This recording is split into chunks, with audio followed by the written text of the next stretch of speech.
আজ আমি ডিম পরোটা বানানো একটা রেসিপি তোমাদের সঙ্গে শেয়ার করছি। এর জন্য দুটো ডিমের মধ্যে পেঁয়াজ কুচি, লঙ্কা গুঁড়ো, হলুদ গুঁড়ো, স্বাদ মতো লবণ আর কিছুটা কাসুরি মেথি দিয়ে নিয়ে নিয়েছি। আর এদিকে ছোট ছোট 6টা রুটি একের পর একটা সাজিয়ে ওগুলোকে আমি পাতলা করে বেলে এক সাইডে রেখে দিয়েছি। এরপরে পেঁয়াজ, ডিম আর সমস্ত মশলাকে একটু সময় নিয়ে কচলে কচলে মেখে নেব। এইভাবে একটু কচলে কচলে মেখে নিলে পেঁয়াজটা নরম হয়ে যাবে আর এই রেসিপিটা করতে খুবই সুবিধা হবে।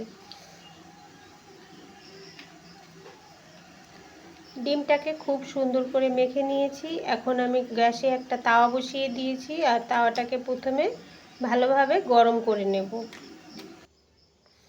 তাওয়ায় একটু সাদা তেল দিয়ে দিলাম, খুব কম পরিমাণে তেল দিয়েছি। আর রুটিগুলোকে বেলে দেখো কতটা পাতলা করেছি। আর এরপরে রুটিটা বসিয়ে দিলাম ফেটে রাখা ডিমের উপরে বসিয়ে দিয়ে এটাকে উল্টে পাল্টে দুটো সাইডেই ডিমটাকে লাগিয়ে নিতে হবে। আর একটা ব্রাশ দিয়ে আমি তেলটা তাওয়ায় খুব ভালোভাবে লাগিয়ে নিয়েছি। এখন এই রুটিটা তুলে আমি তাওয়ায় বসিয়ে দেব। রুটির গায়ে ডিমটা লেগেছে কিন্তু পেঁয়াজটা ভালোভাবে লাগেনি, তাই হাত দিয়ে ওপর দিয়ে পেঁয়াজটা কিছুটা দিয়ে খুব সুন্দরভাবে ছড়িয়ে দিয়ে দিতে হবে। এরপরে ঢাকনা চাপা দিয়ে এটাকে রান্না করতে থাকবো। যে কোনো দিন সকালের ব্রেকফাস্ট বা বিকেলের টিফিনে এই ধরনের একটা রুটি একজনকে করে দিলেই যথেষ্ট, আর কিছু লাগবে না। এরপরে পাল্টে নিয়ে যে বাকি পেঁয়াজটা ছিল আর যে ডিমের কিছুটা বাকি ছিল সমস্তটাকে আবার এই রুটির অপর পাশটায় খুব সুন্দরভাবে ছড়িয়ে দিয়ে দিচ্ছি। আবার এটাকে আমি গ্যাসের ফ্লেমটাকে লোতে রেখে ঢাকনাটা চাপা দিয়ে রান্না করতে থাকবো। এখন আমি ঢাকনাটা তুলে নিয়ে এটা পাল্টে তোমাদের দেখিয়ে দিচ্ছি। অপর সাইডটা দেখো কত সুন্দর লাল করে আমি ভেজে নিয়েছি।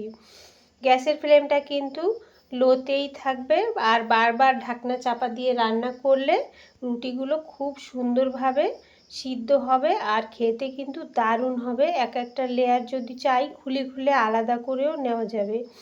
আমি কিভাবে এই ডিম পরোটার রুটিগুলো তৈরি করলাম তোমরা চাইলে আমাকে কমেন্ট করতে পারো, তাহলে আমি আবার বানিয়ে তোমাদের সঙ্গে রেসিপিটা শেয়ার করবো। এরপরে উপর দিয়ে কিছুটা ঘি ছড়িয়ে দিয়ে রুটিটাকে উল্টে পাল্টে দুই সাইডে ঘিটা লাগিয়ে আমি এটাকে নামিয়ে নেব। আর এটা কিন্তু খাওয়ার জন্য এখনই তৈরি হয়ে গেছে।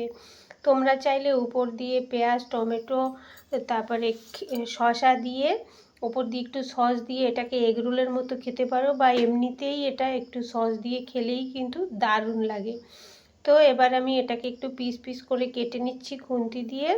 রেসিপিটা ভালো লাগলে ভিডিওটা একটা লাইক করবে, আর রেসিপিটা যদি পছন্দ হয়ে থাকে নিজেদের বাড়িতে এইভাবে একবার ট্রাই করে দেখবে। আশা করি তোমাদের কাছেও রেসিপিটা খুবই ভালো লাগবে।